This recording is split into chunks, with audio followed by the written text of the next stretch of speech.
I never imagined sharing an apartment could feel so complicated. When I agreed to rent the place with Daniel, it seemed practical, affordable, close to work, and temporary until my boyfriend, Adrian, and I figured out our next step. I told myself it was only logistics, but from the first week, the arrangement unsettled me in ways I hadn't anticipated. Daniel was everything Adrian wasn't. Where Adrian's temperament leaned serious and organized, Daniel carried himself with an effortless looseness, like rules were suggestions meant to be bent. He laughed too loudly at sitcoms, left his shoes scattered by the door, and cooked with a kind of chaos that left the kitchen smelling wonderful, but looking like a storm had passed through. At first, I rolled my eyes. Then, slowly, I found myself waiting for the sound of his laughter, craving the way his presence filled the space. Our days blended into a routine. We left for work around the same time, commuted together, shared takeout when both of us were too tired to cook. Little things, nothing remarkable. But in those little things, I began to notice details about him I shouldn't have. How his forearms tensed when he carried groceries, how his shirt hung loosely on his shoulders after a shower, how his gaze lingered a fraction longer than it should have when we spoke. The first moment that unsettled me came on a Tuesday evening. Adrian had called, his voice sharp, complaining about my long hours and his own loneliness.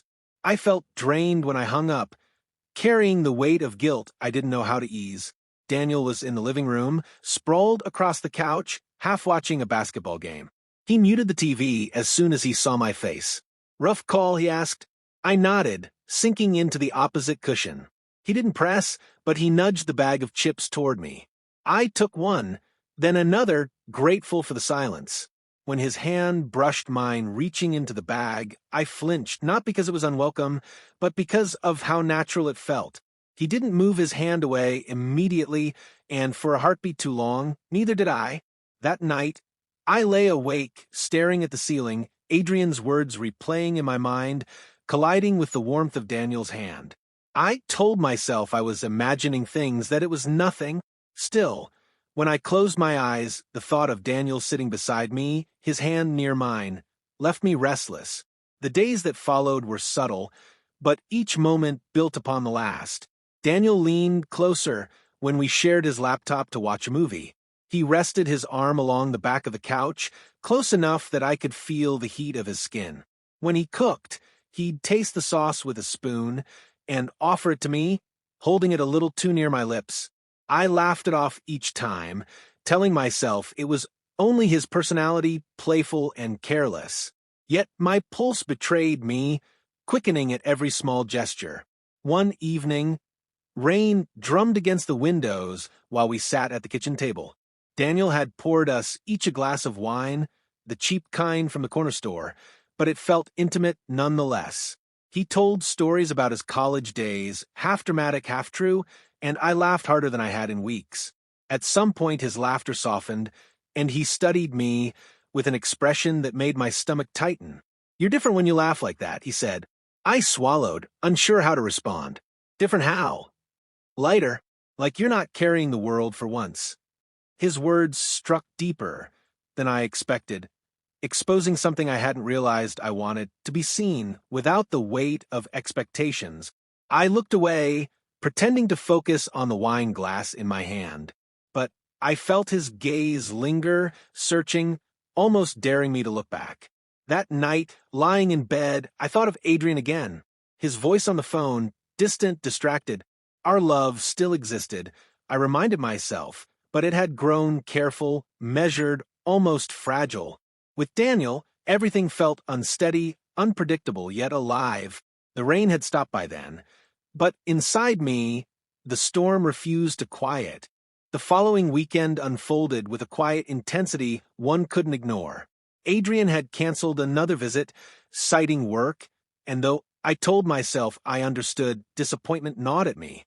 Daniel noticed. He always noticed. Saturday evening, he appeared in my doorway with a grin and a bottle of whiskey. "You look like you need this more than I do," he said, shaking it lightly as though it were a cure-all. I hesitated, then gave in. We settled on the couch, glasses in hand, a movie playing in the background. The first sip burned, The second loosened something in me. Daniel sprawled beside me, close enough that our knees touched. At first, I shifted slightly away, but as the alcohol warmed my chest, I stopped resisting. He cracked jokes about the actors, mimicking lines with exaggerated gestures, and I laughed until my cheeks hurt. His laughter rolled out freely, drawing me closer. Somewhere between the third and fourth pour, I realized the movie had become irrelevant. All I could feel was his presence beside me, the weight of his body angled toward mine, the faint smell of his cologne mixed with whiskey. When he reached for the glass in my hand to refill it, his fingers brushed mine. This time, neither of us pulled away. The touch lingered, deliberate. My heart thudded so loudly, I was sure he could hear it. "Careful," I whispered, my voice unsteady. "Careful about what?" His tone was teasing, but his eyes were serious, searching. I wanted to answer, to remind him of Adrian, of lines that shouldn't be crossed, but the words tangled in my throat. Instead, I sat frozen, every nerve alive with tension. The moment broke with a laugh, his, not mine. He leaned back, shaking his head, as though amused by my hesitation. But the air had changed. I couldn't deny it anymore. We were circling something inevitable. That night, I couldn't sleep. I replayed the scene in my mind, the weight of his touch, the look in his eyes. It felt like standing at the edge of a cliff, knowing one step forward would change everything.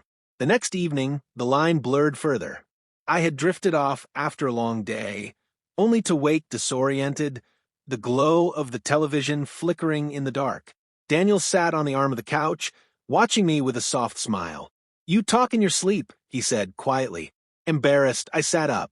"What did I say?" "Nothing I understood," he replied, still smiling. "But you looked peaceful." His voice carried a warmth that unsettled me. I rubbed my eyes, muttered something about heading to bed, and started toward my room.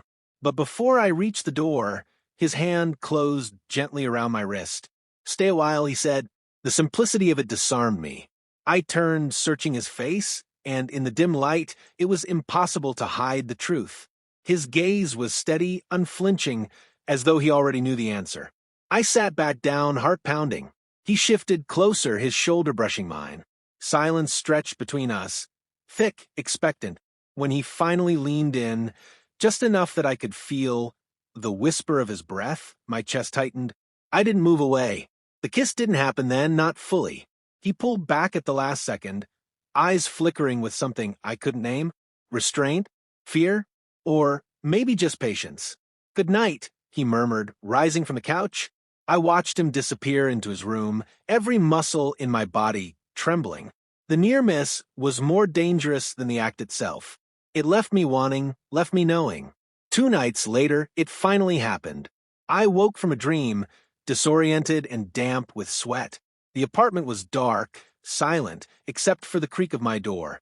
Daniel stood there, hesitant, then stepped inside. "Nightmare?" he asked. I nodded, unable to speak. He sat at the edge of my bed, his presence both comforting and dangerous. When I didn't protest, he lay down beside me. The mattress dipped under his weight, his warmth seeping into me. For a moment, we lay still, breaths sinking in the dark. Then he turned, propping himself on one elbow. His silhouette hovered above me, close enough that I could feel his heartbeat through the silence. "Tell me to stop," he whispered, but I didn't. The moment stretched, fragile, before collapsing into inevitability as he leaned closer, pressing his forehead against mine. The world narrowed to just us. His weight above me, my silence saying everything I couldn't. Morning arrived slowly, dragging its light across the blinds like an accusation. My body stirred before my mind did. But when awareness returned, it carried the weight of what had happened. Daniel's arm rested across my chest, his breathing steady, untroubled. My own pulse, however, raced with guilt. I slid carefully from beneath him, my movements tense, as though breaking free for more than just his embrace. In the kitchen, I stood over the sink with a glass of water, staring at my reflection in the window. My hair was disheveled, my lips still sensitive from his touch. I should have felt only shame, but mixed with it was a raw, undeniable thrill. Daniel padded in minutes later, shirtless, his hair sticking up in chaotic directions. "You're up early," he said, voice rough with sleep. I didn't turn. I couldn't sleep anymore. He leaned against the counter, studying me. No apology on his face, no regret. Instead, a kind of calm certainty radiated from him, as though he had known all along this was where we would end up. "We should talk," I muttered, though even as the words left me, I feared what talking would mean. He nodded but didn't push. Instead, he poured himself coffee and sipped, as if silence could hold the weight of the night. All day, I moved through tasks half present. My phone buzzed with Adrian's messages, small things, check-ins, reminders of love stretched thin by distance. Each vibration carved into me, but I couldn't bring myself to answer right away. The truth clung to me like smoke, impossible to shake. By evening, Daniel broke the silence.